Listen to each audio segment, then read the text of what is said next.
Afin de dimensionner nos ouvrages, nous avons fait l'hypothèse que 90% des toitures des habitations et du CHU de la ZAC allaient être végétalisées, soit un abattement de 7500 m3 pour 260 000 m² de toiture pour une pluie de 4 heures de période de retour 30 ans comme précédemment. Nous avons, dans le même temps, découpé notre ZAC en différents bassins versants, de telle sorte que chaque bassin versant est un espace vert qui lui soit dédié, afin de permettre l'infiltration de l'eau au plus proche. On aurait donc un réseau de noues secondaires le long des parcs, au plus près des habitations, qui récupérerait à la fois les eaux des chaussées, mais aussi des toits et des parcs, puisque ceux-ci seront des parcs inondables.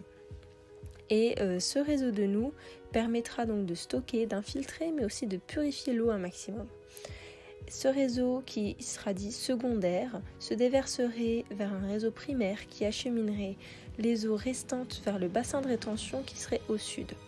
Au total, on aurait des noues de 5 mètres de large pour une profondeur de 50 cm pour les réseaux secondaires et 75 cm pour le réseau primaire qui accueillerait l'eau restante de plusieurs noues secondaires. Donc, on aurait au total 3 km de noues permettant d'infiltrer 1800 m3 d'eau pour une pluie trentenale toujours. Donc on a dimensionné ces noues de telle sorte que les parcs puissent se déverser dedans en cas d'inondation de ces derniers, tout en prenant en compte le volume d'eau qui s'infiltrerait au sein même de ces parcs.